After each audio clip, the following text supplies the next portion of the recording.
I should say so, not off. All right, pop pickers, out of Unit 1 into Unit 2, and it's Monday, all right? Happy Monday, everybody. Hope your weekend was tolerable. I think we get in the stage in life when the weekend is tolerable. That's okay. So I'm not going to say, hey, did you have a great weekend? Because that's just doesn't happen, does it? Right. So I hope it's okay. Now, speaking of things that are tolerable, ladies and gentlemen, from tolerable, we go to Tolworth. From Tolworth, we go to the Tolworth Tower, and there, emblazoned on the side, in letters hundreds of feet tall, you will see one name only, Neil Long. Because it said Skanska before. But anyway, that is your alternative name, Skanska. Thank you. Nice to be here. I actually had a really good weekend. I did some filming. You look like you had a good weekend. You look wrecked. So it must have been good. I did some filming. You look wrecked. There's some people I know that are making a film. They did a film called A Day with OCD, and Neil Fox, that we both know, was at the premiere. I don't know Neil Fox. Neil Fox. Okay, and Samantha Fox, no relation. And they did another one. They're doing another one called A Day with Anxiety. So I was filming that yesterday. Then I had a stonking comedy gig last night where someone actually got thrown out of the comedy club for heckling. He deserved it. Oh, what did they say? Was it me? He was a bit of an elf garnet and was actually saying really inappropriate things, so he deserved to leave. It wasn't just like a heckle. Oh my God! So how do they get these people out? Well, first of all, the comedians roasted him and turned the. You obviously seen so he didn't shut up the whole. You didn't shut up like the whole gig every. Sorry. Hi all, where the stars at night are big and bright. I don't know what that song is. It's obviously a song I should know, but I don't. He was just being generally drunk and obnoxious, and the comedians roasted him, and you've obviously seen it done. They turned the room on him to make him look an idiot several times, but that wasn't enough, and he just carried on, so he was escorted out. But then I absolutely stormed it and saved the night. That's only half true. You saved the night. Well, I lifted the energy in the room. It needed lifting, so yeah, I was quite pleased. I've had a good weekend. Thank you. Pretending to be famous and funny. Get you. How fantastic. Let's have our first guest of the week, shall we? Loads to discuss. Ladies and gentlemen, without further Edward ado. Very good, Russ. Hey, Chris, how are you? Chris, hi. Good, thanks. Hi, how are you? Good afternoon. I'm good, thank you. Nice to meet you. Nice to meet you too. Tell us about yourself, Chris Baker. What I want to say. So, I'm Chris. I'm an ex-offender. I've suffered with mental health my whole life. Started from young, had a lot of adversity, and it went into adulthood. I just ended up having a motorbike accident, and it's a whole journey of trauma and adversity. So where should we start? Well, start at the very beginning, like the song goes, you know. So growing up, I see a lot of violence. My dad went to prison. I see it on the news. My neighbours turned because of that. So there was a lot of at the time. So your neighbours what? I'm sorry, your neighbours turned? Yeah, they turned funny on me and started being racist and angry at his actions and taking it out on me and my mum. Yeah, it was just turmoil. But at the time, you just sucked it up. When I was young, I'm 37 now. That mental health wasn't a thing then. So all this adversity just was stored, and it was just like get on with it. Like you just normalize it. But it become an issue later on in life because obviously I struggled emotionally, and I was just involved in negative behavior. I kind of lived what I see through the environment I was raised in. Yeah, it's profoundly true that people are products of their environment, and it's also profoundly true that mental health, as you quite correctly put it, wasn't discussed then. You didn't have the tools to be able to process it, deal with it, or the right people around you to give you the space to do that, I would imagine. So it just kept mirroring back this negativity constantly. What got you out of it? Because I've had a quick look at your website, and I love the quote. Let me just flip to your website. I love the quote. Be who you needed when you were younger. So does it come down to self-awareness, self-care, self-love, and all that good stuff?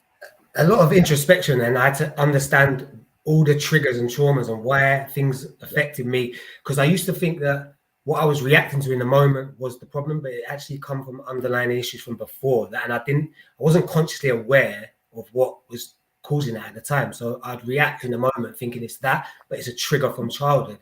And once I really examined that and journaled everything that I've been through, and ironically, it was in a prison cell that I'd done this, and in a prison while I reflected. But once I understood that I can consciously make them choices better, but when I was just reacting to what I perceived as a problem and not aware of why I was triggered, I was just like a zombie reacting. Am I allowed to ask what crime you committed, Chris? Just I can't get into like the actual thing, but I committed blackmail, false imprisonment, and violence, like section 20.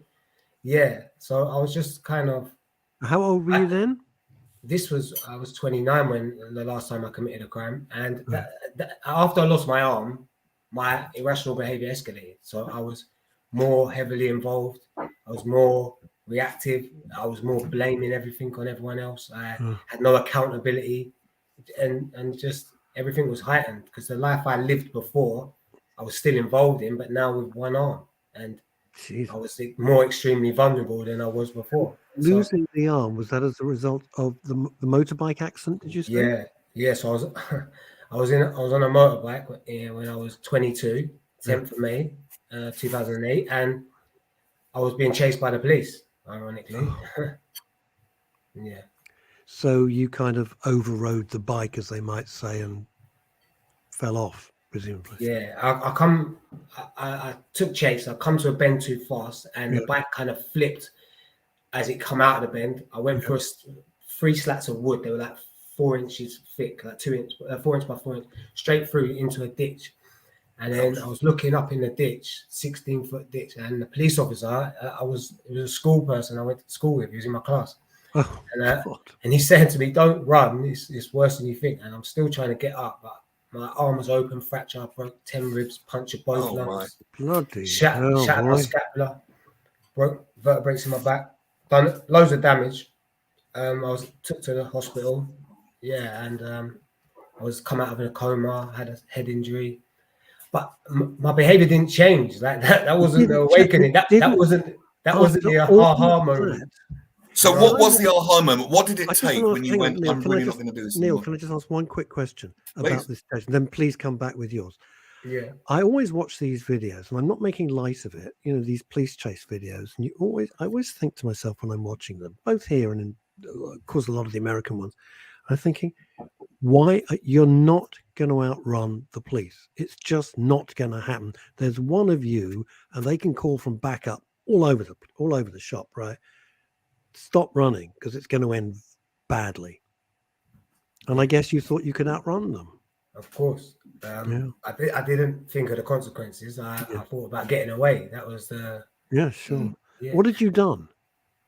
You need to get away from? Well, I just failed to stop. They tried to pull me over and I shut off. But I was very immature. But if you'd have I'm just curious, forgive me, then Neil's going to ask his question, which is much more interesting than mine. What if you'd have stopped? What was the deal? You hadn't stolen the motorbike, I presume. Was it your motorbike? No, it wasn't my motorbike, and I was drink driving. Yeah, Chris, what a 3-ring mess. But even that didn't wake you up. So what was the aha moment? So after that, my crimes escalated. I got a prison sentence. I had to got 8.5 years. I had to serve 5 years out of that. And while I was in prison, coming to the end of it, I'd done courses. I started to I had help for mental health. I got CBT. That kind of sparked curiosity to examine myself inside. And then I think for me, the aha moment was the pain of staying the same outweighed the pain of changing. And that is honestly the truth. Like actually staying the same was more painful than actually making the transition to be a better person. And that was like, I don't really want to be this, because it was just turmoil. It was just horrible. And how did you do it? What disciplines did you use? Was it working with therapists? So I started writing a book, so I understood everything. I journaled my whole life, so it was in paper. It made it more understandable. I started researching adverse childhood experiences. I read a lot of books. I got into fitness. That was massive for me. I lost a lot of weight, lost 5 stone, got really healthy. And meditation was massive as well. I would say like that's probably one of the biggest things that's kept me on calm and a state of equilibrium. Like, yeah, meditation is fantastic. We talk about it an awful lot on this show, and we now have the science to prove that it works. Well, not me personally, but we as the human race have the science to prove that it works, which is fantastic as well. And it's wonderful to see that anyone can turn their life around. We have the power to change ourselves. Chris, what do you do now? Everything. What do you so do? I work at a charity that helped me. I worked there from open prison, and now I work there with them from out here. But also trying to get my story out to help others that are going through similar circumstances. Maybe that can spark them to be curious with their triggers and traumas and adversity. When you were in prison, surrounded with like-minded people like yourself, and you decided to change, and you started to work on yourself, how did the people around you react to that? You kind of go isolated because you have no common ground. That's what I was wondering. So, yeah, 100%. I get what you're saying. No, you have no common ground. Like, you can't try to change them. You have to maybe show them, but you can't try to tell people. Did they take the mickey out of you, or they didn't get what you were trying to do because they were so locked into their own ways of behavior, do you think? Because you get different levels of prison, yeah. So you get A cat, B cat, C cat, and D cat. When I got to C cat, yeah, still probably. But when you get to D, it's open prison, and there's a lot more people that are trying to turn their life around because they've worked through the system to get to open conditions. So they actually have a different perspective than most people in C. And indeed a good incentive too, as well, because it's a choice point, isn't it? And of course. So you're working for that charity now. What sort of things do you do for them? So I help them with. It's an arts and crafts charity, so it does competitions in all prisons and mental health institutions. So I just go there and help. Yeah, just help with that. A lot of people, Chris, you're the perfect person to answer this question, because a lot of people think that charity work in prisons is a total waste of time. And I think you've got the two camps. The one is that people, as you are the living embodiment of, can change if they choose to change and they can see an alternative way forward. And the other camp is forget it. They're never going to change. They're a burden on society. You're wasting your time with this namby-pamby sort of charity work that people go in. You're living proof that it can work. But did it work on other people as well? Other people like yourself, I'm going to use the word converted away from a lifestyle of crime to turning their lives around. I don't know if it worked on other people, but definitely it works for me. And I've seen the charity I'm talking about is called Cursor, and they run a competition in prisons where you send in your artwork or poems or raps or whatever you want, and they have exhibitions in South Bank, and you get a bit of feedback and you get a certificate no matter what, and then you can win prizes. Now I've seen people when they send their certificates in and they get their feedback, they're on the landing showing everyone like, look, they like my poem, they like my thing. So it has some effect on people. But I was fortunate enough to work there from prison, so I'd work with them. And I was helping them, like actually from prison, going there daily. So it was different for me. But even just the small things that people get from them, just that feedback, it inspired them, it encouraged them, it motivated them, it gave them belief that they can pursue something in the arts or music or whatever they which is the greatest thing that you can do, because you can only do what you can. Because I see people when they do change work, very much they sort of suddenly think they're Jesus and they can heal everybody, but what they're missing is the point. It all begins with themselves, and by changing how you think and feel, becoming a better version of yourself, if you like, or raising your vibration, if you want to put it in those terms, that will have an effect on people around you. What does that mean? But not in the direct way that we think it always should. Stop. I don't know what raising your vibration means, Neil. Like what does that mean? Become more loving and positive. Okay, that I understand. Okay. Yeah. Okay. I always assume that if I don't understand, maybe one or two other people don't understand, so it's worth. No, it's fair. That's fair. That's very fair. Yeah, but it's interesting. It really does all start with you. But it's great that something simple. But sometimes, equally on the other side of that, it can be the really simple things, like they see a piece of art, and that in it could be just one little thing, one little trigger that could, so someone could go, wait a minute, actually, that there is a possible way out. Because I think people stuck in these situations, they're so locked in it, they can't see a way out. They're just repeating what they know. They're repeating the past, if you like, over and over and over and over. And Chris and Neil, doesn't it just reflect on the fact that when art is just seen as a side issue, how important it can be? And it doesn't matter what that art might be. It might be a poem, might be a song, might be a painting, might be a book. It doesn't film, theatre. It doesn't matter. Doesn't matter. It's so important, and I know I bang the drum about it a lot. So when during the pandemic they said to artists of every nature, "Well, go and do something else." I mean, because you spent your whole life training to be, I don't know, a dancer. So I'm going to stack shelves in bloody Lidl. I mean, that makes a lot of sense. No, it's so rude. It's so. And are you rude. on the? How do you spread your message? Are you on the speaking circuit? What do you? No, I'm literally just starting now. I've done an event for that charity at South Bank, and I'm gonna get into speaking now. I've literally just been. It took me. I had to go to lessons to actually be able to speak in public because you have no confidence. So. Do you know a really good place to learn public speaking is Toastmasters? Yeah, I go to that. That's how I got in contact with you through Toastmasters. It's the friendliest room, and all the feedback and all that sort of stuff. Toastmasters is great, isn't it? It's brilliant. Yeah. It's helped me with confidence, definitely. This is coming in from Northeastern United States. I mean, you're live on the radio now, and you seem abundantly confident. So this is from Azadon Brown to you, Chris Baker.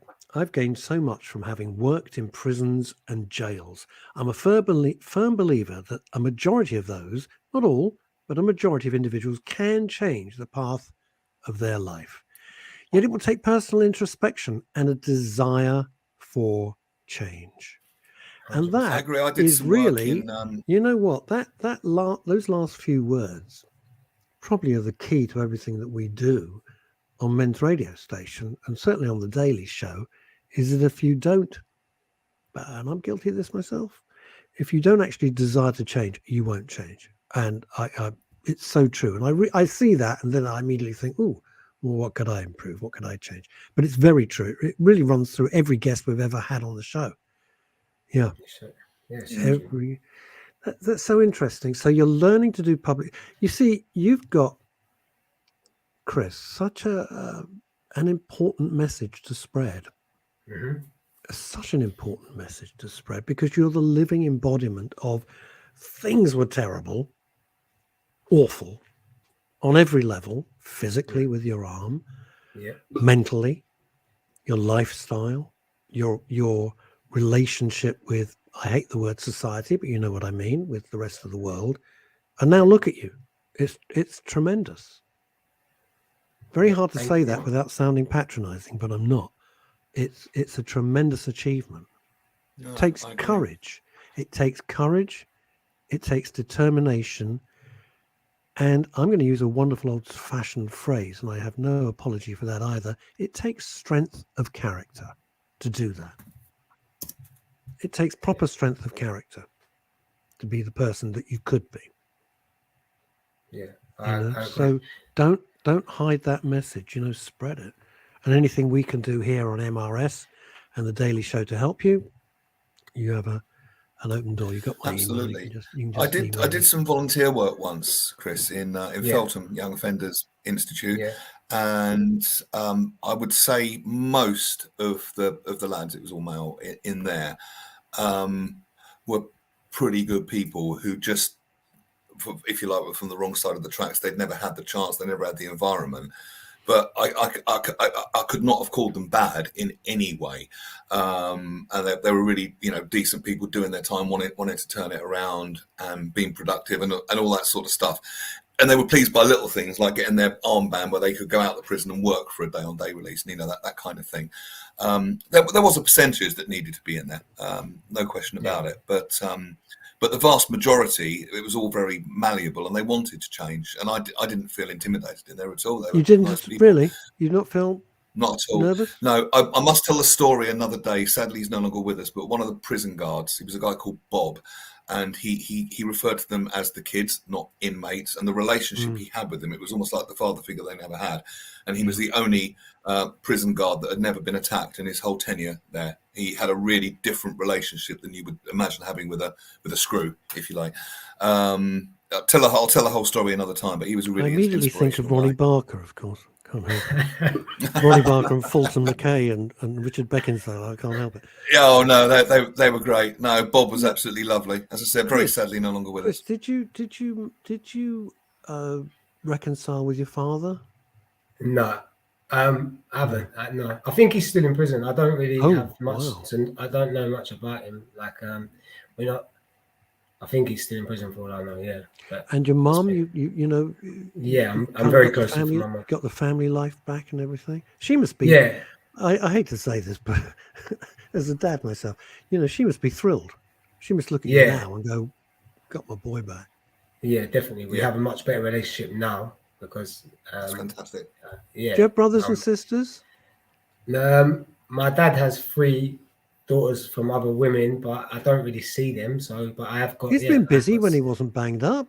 Yeah, but they're similar age as well. So, but you don't see them. No, not really. No. Okay. Now and again, we speak on social media. So what's next for you? Get the message out there, and then and then what? I mean, if your vision for your life could come true right in front of your eyes today, what would it be?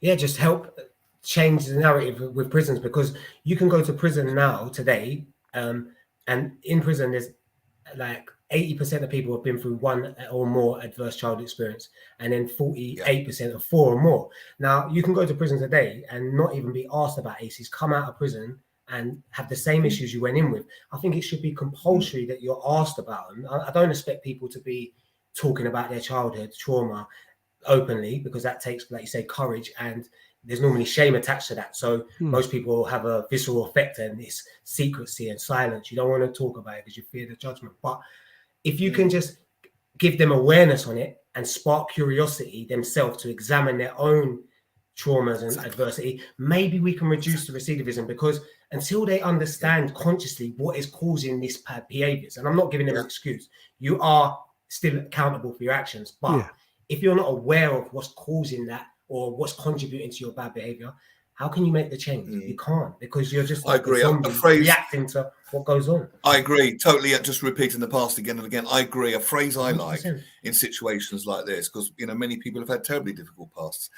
The phrase I like: "It's not your fault, but it is your responsibility." If you know, what I mean. 100%, because someone else has been through worse than me. It takes the blame and shame out of it, if you know what I mean.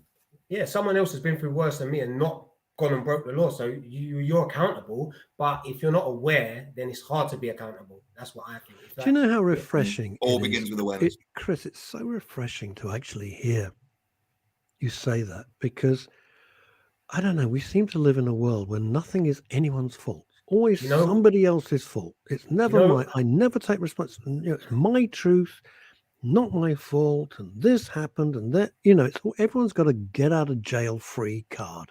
One of my mentors said to me, he said, "Chris, when you're pointing a finger at someone else, just remember 3 fingers are pointing back at you." That's right. And I've never forgot that. He said, like, it always starts at you. Stop blaming other people and be accountable for yourself. And I've never forgot that going forward. It's important. Yeah, it's like you say, it's a blame culture. It's a big one, because and it's a blame culture because it's a lazy culture. Ultimately gives you a lot. It's a lazy excuse, culture, isn't it? It takes away accountability. Blame. Yeah, it takes away accountability, and nothing's my fault. So therefore, you're not responsible for anything that you do or say. The problem is that leaves you very powerless, because if everyone else's fault, you do not have any agency to make change. But by taking responsibility for it, you can make the choices that you want to in your life, and that is incredibly empowering. If you're willing to take the you can learn. Like, if you're always blaming, you don't learn nothing, because no. That's absolutely right. Absolutely right. Chris, it's been a pleasure. It really has been a pleasure. What a brilliant guest to start a new week here on Men's Radio under the Daily Show. Fantastic. What a story. You're a exemplar, Thank if you. I may say Indeed. so. Wish you well. www.whatIwanttosay. Good domain name, by the way. You snagged that one well. Nicely done. whatiwanttosay.co.uk, and I hope you get some hits on your website for that, and I hope your message gets out there loud and proud, and you continue to meet all the right people, and your life just unfolds brilliantly. And keep us updated here at Men's Radio with what's going on. Please, I know people always say this, but they don't mean it, but we do mean it. Stay in touch. You've got something to say to us. You have an open door. We'd love to have you back. Brilliant. Thank you. It's been great. Not at all. Chris Baker, thank you so much. Bye. Good to meet you, Chris. All the best to you. Nice one. Guy. You know what I was thinking? What? I was thinking, everything's in degrees, isn't it? Everything's in degrees. You know, when I fell over and I smashed up my left hand and it's permanently screwed now, there's nothing more they can do. I couldn't imagine, and it's inconvenient enough. It's inconvenient enough, and I'm aware of it and certain things I can't do anymore. Okay, small price to pay. I can't imagine losing my arm. And we didn't even touch on that because I didn't want to. There was so much more to talk about. I can't imagine what that's like. Jesus Christ, I just can't. Yeah. Huh? Have we got a bit of time? Can I tell the story about We've got Bob? 35 minutes now. 35 minutes of His largesse. name was Bob. He was a Devonian chap with that cute West Country accent. All right. And he regarded the inmates, the young offenders, I don't know what term they'd use now, he called them the kids. He never referred to them as inmates. Right. And the relationship he had with them, it wasn't like, I'm the boss and you'll do what I effing will tell you or else. He was more like a fair but firm but loving father figure. And they called him by his first name. You know, the kids, let's call them. They all called him Bob. What kind of age? What age are we talking about here?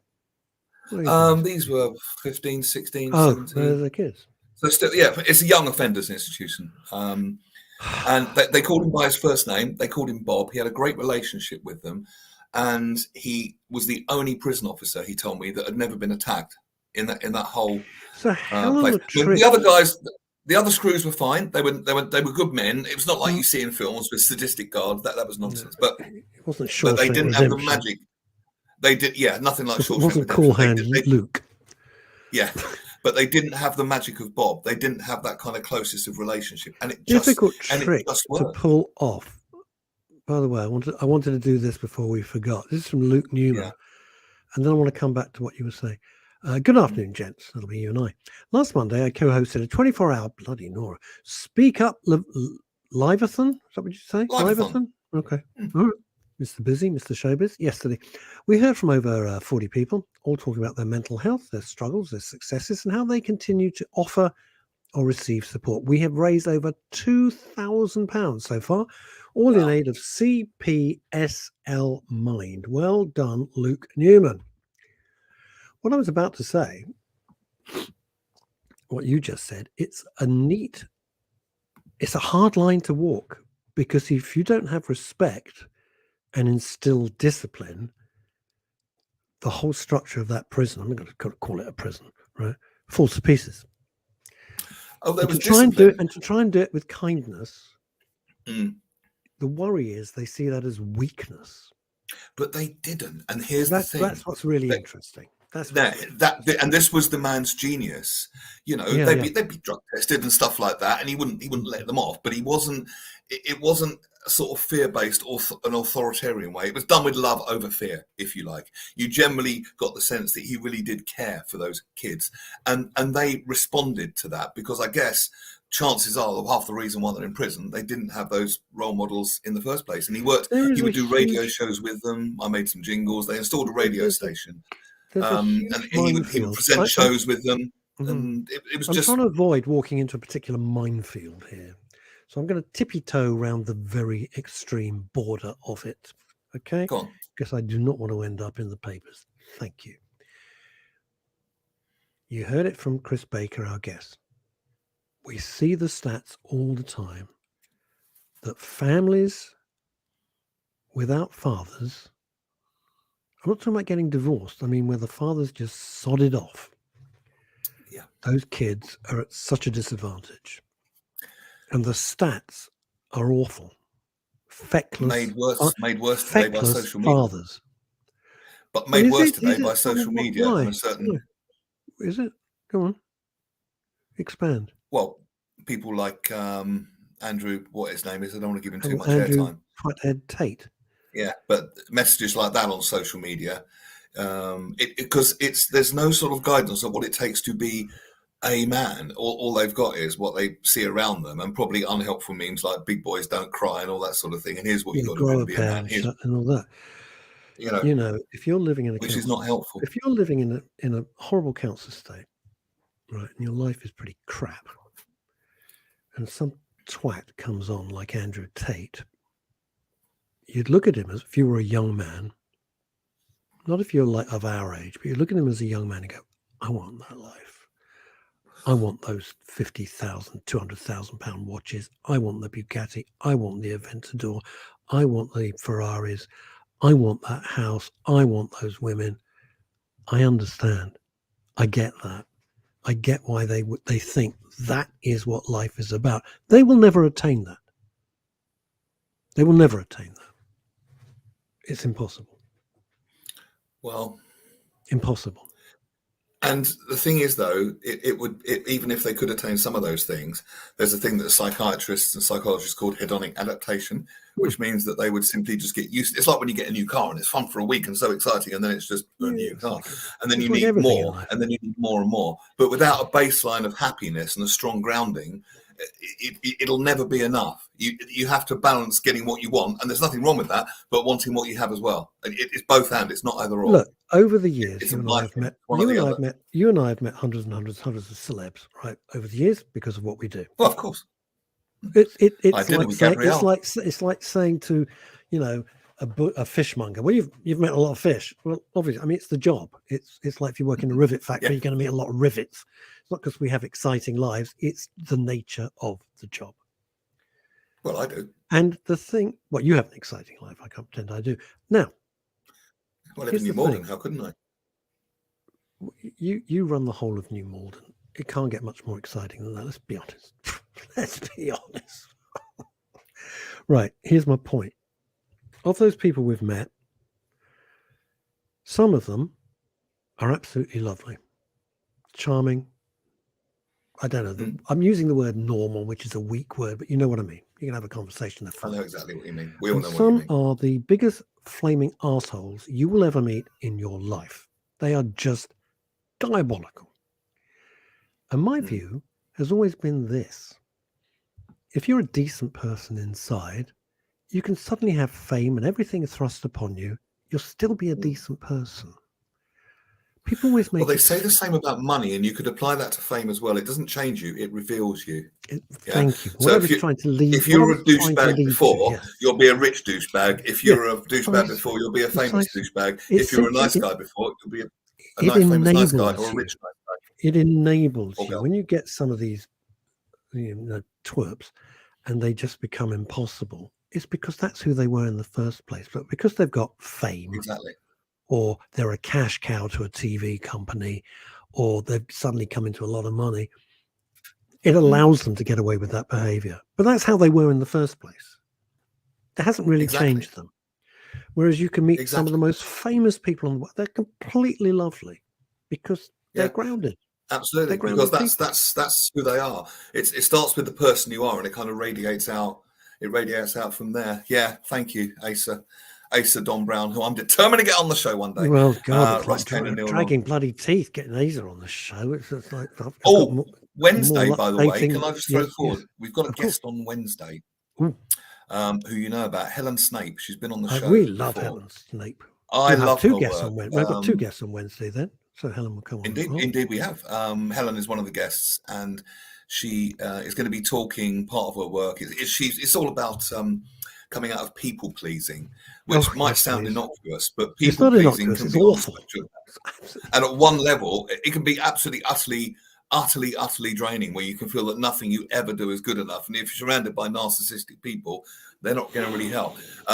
So, right, if you're surrounded by the right people, they can, in a loving way, call you out on it and be pleased with you anyway, and that's the healing. But anyway, she's going to be talking about boundaries, and we're going to do a whole set on this is like a really 5-hour important topic. This could be like a 5-hour conversation about boundaries, about pleasing. It could people, be. You can give her a Google if you like. Helen Snape, recovered people pleaser. She's a lovely woman. Looking forward to that. We see Liz Saul, who I think you know. Yeah, she's a pretty all right woman as well. She's all right. Okay. Says, my grandma said it costs nothing to be civil. Well, you know, when I used to be in management, the worst decision I ever made, and that's all I'm going to say on it, it destroyed me mentally and every other way. You said this I would say to the clients, just be nice to people. It takes no longer to be nice than it does to be horrible. Because people will say, oh, I met so-and-so. What were they like? Oh, she was a bitch. Or he was a total rude bastard. You know, they go, ooh, and then that's it. And 5 people tell 25 people, and that's it. But it takes no longer to be nice. And I used to say to them, it's them who've put you there. It's the public who put you there. You owe your lovely house and your car and your lifestyle and your Groucho membership and all the rest of the crap that goes with it to the public because they made you popular. Exactly. So in just a sense, show some you're in service respect to the people. In a sense, you're in service to them, which is a great thing to be. The word service, I think, has got a bad rap. I think people confuse it with being servile or below people. Or in servitude. Actually, to be able to be of service to someone shows that you have something fantastic, like our last guest, have something to offer the world and are putting your work out there, which is absolutely brilliant. Oh, I love this lady. Nurse Yoshi. She's one of our NHS heroes, and she is a lady that syringes my ears, and anyone that does that I will love forever. Nurse, she does what? She Nurse syringes Yoshi. your ears? Yes, when I need them syringed. Well, I hope to God we don't get your proctologist on, because that's going to be later. Nurse Yoshi, we all love you. You're an absolutely awesome woman, and we love you. Leslie Ian Jones, I'm usually nice with some humour. Annoy me, and I tend to ignore it. Do it around others to me. Stand back. Interesting. Yeah, I don't like it. I mean, it's somebody like the great actor Richard Dreyfuss, who now appears in some really truly terrible films. But anyway, Richard Dreyfuss, Jaws, Close Encounters, and all of that sort of stuff. He would never sign an autograph. And for 20, 30 years, wouldn't sign an autograph, ignored fans completely. And then he suddenly thought, why am I doing this? Why have I done that? They've taken the time and trouble to come up. Exactly. What does it take? 30 seconds, 20 seconds of your life, and they go away, and you've made their day. You may have made their year. You don't know what's going on in their lives. Exactly. And he felt really bad about it, because for at least 30 years he'd been absolutely horrible. The difference is, if somebody's sitting down in conversation, or somebody's having their dinner or something, and you go barging up with cameras, that is really, really, really unpleasant. Yeah, that's really unpleasant. There are, again, to use your words, Neil Longy Long, boundaries. You wouldn't treat them, I always remember back in the heyday, Chris and Terence and I would be out having dinner, especially in a particular Greek restaurant in Claygate. You must have got accosted all the time. Oh, yeah. Yes. The Greek one. And people would come over, and we'd be sitting there with our wives, and women would just come over. We didn't know who the hell they were, and just sit on our laps. Now, if you think about it, on the one hand, you think, oh, that's quite funny. But if you think about it, if you were sitting in a restaurant and just walked up to a total stranger and sat on their lap when they're sitting with their wives or husbands, you think, what the bloody hell are you doing? Yeah, I know. So this whole thing about boundaries, and then you've got a situation, do you play along for a little bit? Do you say, do you mind? Right? And the wives had to be, and frankly, the wives had to play along as well, because it's a hell of a cheek. Sorry, I know it sounds amusing, but it's a hell of a cheek. Well, no one sat on my lap. Mine, I wasn't as famous as you two. Well, no, you were there, but we've all had this nonsense. There's what is your chum Liz? So, come on, you better read it out. She's your pal. Sure. There's a great story meme going around at the moment around being polite and respectful to a receptionist in front of house staff when you have a job interview. hiring managers look out for how you treat people as well as your skills. Well, absolutely. So-called Completely soft so. skills, isn't it? It's Completely so. yeah. Oh, I used to write all these training videos back in the day of huge corporate videos when I used to have at least 4 or 5 films on the go at any one time. And I'd right. explain to the chief executives that if the guy on the gate, the security guard, pisses you off, by the time you've got to the meeting, you're in a bad mood. You know, everybody sets the tone of an organization. If you have a really unpleasant security guard who gives you a whole load of grief, and then you've got a rude, disinterested receptionist, your barriers are going to come up. You're going in for a meeting, they might want something from you, and already you've got a very bad vibe about the whole company. You know, my late dad used to say a fish stinks from the head, and it's true. It permeates right the way through. Right the way through. Yeah. Very important. Very, very important, you know, those sort of things. And you can tell instantly. You know, we've all been into enough meetings, and you know the moment you're sitting in reception if you're going to like this company or you're not. You can tell from the way you're being treated whether they're a decent company or they're going to treat you like trash. You know within 15 seconds. And it's true. But ultimately, it will backfire on them. It will backfire on them because all industries are incestuous and word gets around, you know, very much so. Neil, you were chatted up and rubbed. Dear God. This lady, can I tell the story? Well, go ahead. A lady, I'm a lady came up to me. I was at the bar, which is not unusual for me. And she came and stood way too close. There was plenty of room at the bar. It wasn't like crowded. There was no reason for it. She came and stood really close and then moved in even touching me, you know, and then even closer. And then she said, "Oh, I listened to you, blah, blah, blah, and you're really funny." And I said, "Thank you. Is that why you came up so close?" "Oh, no. And then the people she was with got thrown out for being Alf Garnett and having a mindset in the 70s at best. See, I can't stand that. I have a really very defined personal space. I know it sounds American, but I do. And if you come about 18 inches, but for me it's about 28 feet. Right, coming in closer, I'm not comfortable. I don't like it. If I don't know you, I don't like it. And especially in these crazy times, you know, I'm on public transport all the time. I won't look at anybody. I actually won't look at it. But I'm quite tactile. Yeah, and your case comes up next week. Tactile in an appropriate way. No, I'm quite huggy, but I don't mind it. But sometimes it's not if somebody you don't know, you don't know what's their agenda. How do you know? Oh, I went up to Neil Long. I went to just have a nice quality time at a comedy club, and I went up to Neil Long, who's a broadcaster, and he groped me, and now I've got PTSD. And that's what you don't want. That's what you don't want. No, absolutely. You know, there's a lot of people. I used to say, do not leave me alone with this person.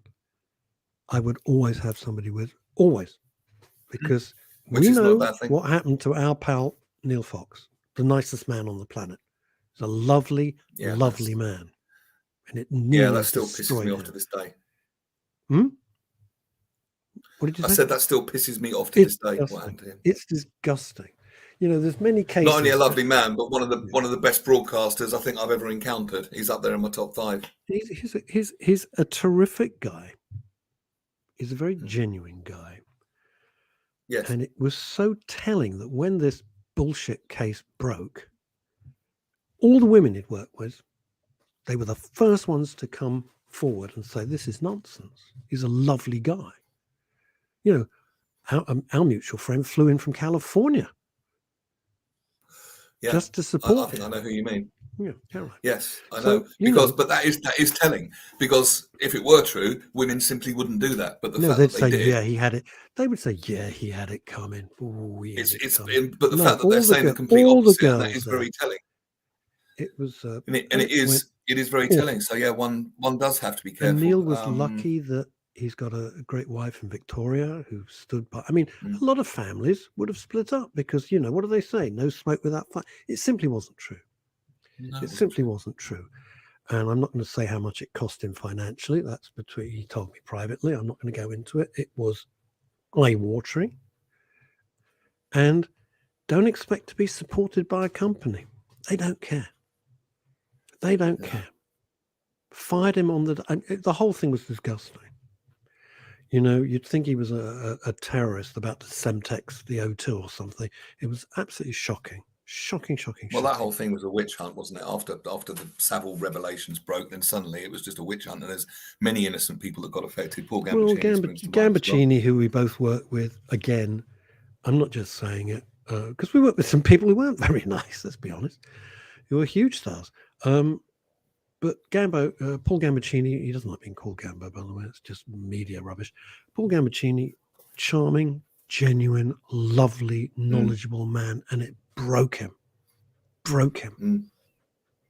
And what always is so concerning, what is so concerning is there is no comeback on false allegations. No. And I know that you see, I've got into quite heated debates with people about whether it shouldn't be announced in the papers until they're found guilty or not. If there's allegations and they did it, then other people can come forward and the CPS and the police can build a better case. That's one argument. But what if they didn't do it and their name's all over the papers? Then people, oh, no smoke without fire. And it could be someone completely innocent having their life destroyed. And given that choice, I think I would rather it was if they were found guilty, fair enough. But until then, I don't think it should be reported, in my personal opinion. The thing is, the damage is then done. Your kind of damaged goods, that stinky smell of, oh, well, maybe, you don't know, adheres to you, which is completely unfair. Your career can be very badly, adversely affected. And yet the accuser just walks away. No financial penalty, no moral penalty, just breathes off into the sunset. And there should be some sort of comeback if people make false accusations, because that's almost as bad in the opposite direction. There doesn't seem to be. There doesn't seem to be. But then you've got situations where people have been disgusting, acted in a disgusting way, deserved the full penalty of the law without doubt, and had got away with it for years and years and years with truly repulsive behavior. So the law kind of overcompensates. Now, what's Liz saying? She's saying this, and I'm agreeing with this. I don't like people I don't know being all huggy. I can't stand it. Why? I don't know. You get the hell off me. It's not me. I hug my closest fairly, but not just any old bugger. Well, this thing, and a lot of women say this to me. You know, you're at some do or some event. You go, hello, so they start kissing the. Why? You don't know them. You're meeting them for the. I never do that. I shake the hand. Why wouldn't for me, I always go for the handshake first, and then if it's appropriate, you can tell. If they go in for a kiss, I'll go in for a kiss. I'm totally all right with that. But I won't just go, all right, you know. Yeah, but I don't know you. Why would I do? I don't understand this mentality. Hello, I'm meeting you for the first time. How do you do? What am I giving you a kiss for? I don't know you. Why am I giving you a hug? I've never met you before. This is nonsense. It's all in the context of the situation. It is. It has to be contextualized. I know, but I am very in these insane times, incredibly cautious. I mean, one of the things that as a man is a real genuine problem. If I had to be on a bus and I get off, and I'm on the bus all the time when they're not on bloody strike, like last week. So you get off the bus, a woman gets off a bus before you, and you're getting off the bus. That's your bus stop, all right?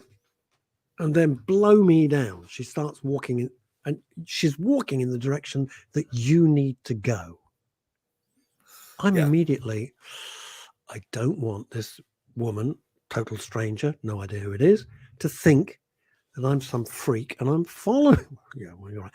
And I'm following her, but I've got to go. I've got to go to that shop, or I've got to go to that place, or I've got to get home.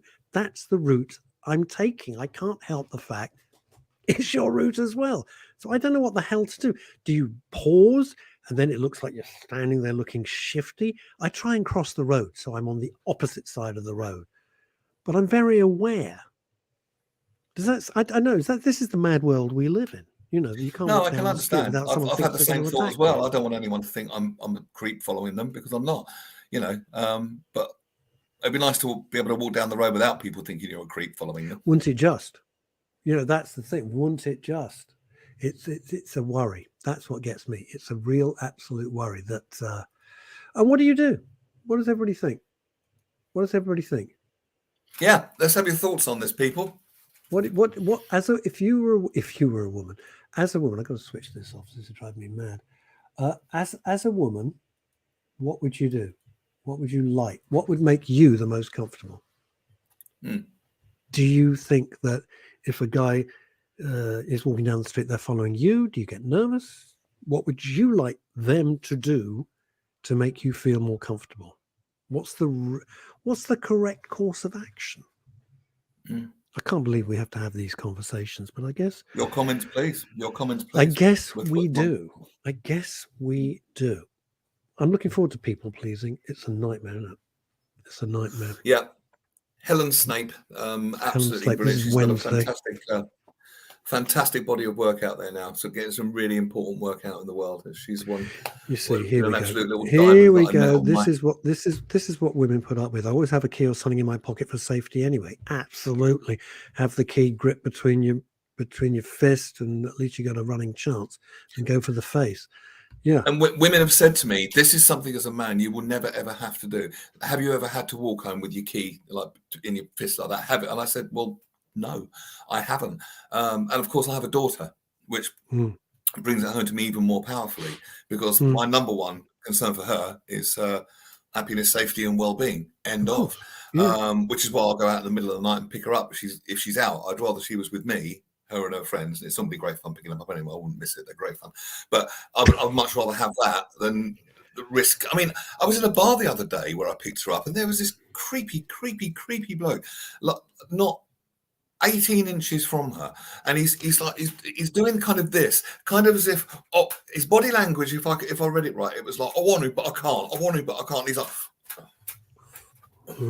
that. And I just sort of went over to her and pulled her away. I said, there's a really creepy bloke. And the sad thing was, she was so blasé about it. She went, yeah, I'm kind of used to that. Oh my God. And he was creepy. So I just sort of pulled her away and got her another drink. What happened to him? Did he go away at that point? No, he went and talked to his mates. It kind of broke the spell, if you like, if you know what I mean. Oh, so he was with other people who'd gone up to the bar. Yeah, and he was then waxing lyrical with his mates. But what a great fellow he was, of course. Yeah. Well, and I don't know what his intentions were, but it was just too close, and it was just. I'm not one of these paranoid, overprotective. Stop! You're over-explaining something.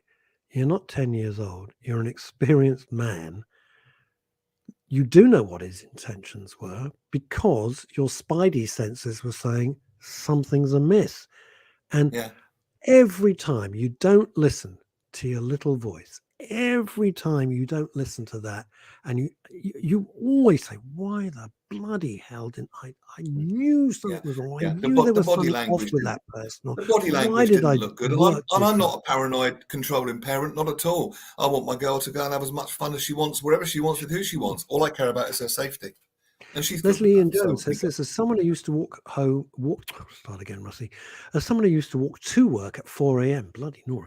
If I saw a lone female, I always crossed the road away from her. Never ever walk up behind anyone, let alone a woman in the dark. Excellent advice. Excellent advice. Yeah. There's always another way. Way. But it bugs me. It bugs me, Russ, that women have to do this. Well, of course, that they have to protect themselves when it's not their responsibility to do so. It's the responsibility of the blokes not to attack them. The responsibility is not on their shoulders, and it pisses me off. For me, coming in from northeastern United States, for me, I've been in similar predicaments, says Don Brown. I've been known to say hello and announce that I'm on a similar path, diffusing the situation. Yeah, I would do that as well, because I'm quite friendly and personable. And then we've got somebody called Ken Evans. Don't know who he is. The Neil your dad genes kicks. If he ever learns to speak English, it'll be a marvelous thing. He means I go into dad head and I start thinking like a dad rather than a hunk of rippling stuff. We never stop. Leslie Demise says this: I have only ever been worried if I hear footsteps hastening. That's the only time you can see that word today, hastening behind me. And to be honest, that's only ever scared me at night. I think generally I walk about with an air of confidence, and that helps. Very important. Very important. People don't view me as a victim. As a woman, hold your head up high and walk determinedly. As a theatre goer, I go back and forth on tubes late at night. You've hit on a really Leslie's interesting point is really important. When I lived in New York in the 70s, it was very, very rough. Muggings and everything like that. It was crazy. Oh, yeah. Before Giuliani brought in the broken windows policy, that's another issue. Yeah. How you walk really could determine whether someone was going to approach you with bad intent or not. If you're like, I mean, how many times we walk down the street, they don't know where they are, they're ambling. You're an easy target. I always walk with determination and focus, never amble, because it's like the message is, I know where I'm going, I know what I'm doing, just don't. Boom, that's what I do. And I learned that from being in New York when I lived, as I said, in and I think there is something in that. I remember reading Paul McKenna's book on confidence, and there's an exercise in there. It's all about how you ground yourself, and you can kind of give out an air, like you say, and then you are less likely to be approached in a way that you don't want to. Again, it shouldn't have to be your responsibility to do it, but given that it has to be, it's not a bad thing. Absolutely. And then we've got Ramsey. We should talk about organizations that tolerate bad behavior. Coming in at 4 minutes with left on the show. Big banks. I have friends, females, who've worked for these big banks. They were treated in the most disgusting way. And let me just say something. So they always say, oh, it's the Harvey Weinsteins of the world. Oh, it's showbiz. Oh, it's Hollywood. No, it's not. No, it's not. The big institutions, particularly banks, treated their women disgustingly. Disgustingly. I won't go into details. I would be betraying confidences. The behavior off the scale. And I'm talking with Neil as someone who came up through commercial radio when we had a blast. And when I worked in advertising for many, many decades, we had the most fantastic time. But it was all as a laugh and consensual, and all of us enjoying what we were doing, the work and the playtime, not the bullying. Ken is saying they're scumbags. Oh, no, on the consensual side, it's wonderful. Workplace banter and all that. I wouldn't be without it. Oh, this is good. Martin Allen. As a kid, I was trained to recognize footsteps. That's good. If they're, wonder why. If they're female to male, and what side of the pavement to walk on, etc., because of my dad's line of work. Interesting. That's interesting. And Liz says, Neil? Me too, for work as well. I was told from an early age, if you hear someone say, oi, it's not for you. Well, bloody right. Yes, the Met Police. You know, you want to have the Met Police. God, I'm not going to get into it. It's too much of a endless abyss to get into. But you know, women had a terrible time at the banks and those big institutions. Absolutely terrible. And some would play the game. I've been at events and people have said, "Oh, you see that one?" I go, "Yeah." And horrible. And it kind of spoils it, because sometimes you have to tone down, if you like, consensual banter, because other people have abused people, and that's kind of not fair on the good guys, if you like. I love working with women. I think it's great, you know, and I don't see disparities. I don't see one gender being better than the other. It's just an enjoyable balance for me, the yin and the yang, and I enjoy that, you know. And I'm up for all the banter, you know. I think it's great. Just keep it on it's banter if everyone's in on the joke, and just keep on the right side of consent. It's not difficult. And it's not like, just keep on the right side. It's not that. It's not just keep on the right side of consent. It's like, read the freaking room. Read the room. You know, I don't mean just as in 1 foot over the line. I mean just as in just do it. Yeah, just do it. It's not difficult. You know, it's not nuclear fission. No. It's reading the room and doing what is right, and you can tell. And if you can't tell, there's something wrong with you, which means you're either a sociopath or a psychopath. You're one of the two. All right. So Wednesday, we are talking to Helen Snape, all about boundaries. You can give her a Google, check her out. Helen Snape, reformed people pleaser, personal friend of mine, not the first time on the Daily Show, and a really important message for all of us. She caused a big reaction last time. Plus, we've got another guest, which I know you're going to love. That is it. To the King of New Malden, we say thank you. We say thank you to our amazing guest. Jesus, what an inspiration! Thank you to my producer, Mr. E. Mr. E, and thank you, Julie Voice from Houston, Texas. Great conversation. Well, let's just end on a high. We Bye, do our everybody. best, man. Try and stay We out do of our trouble. best. Bye, gang.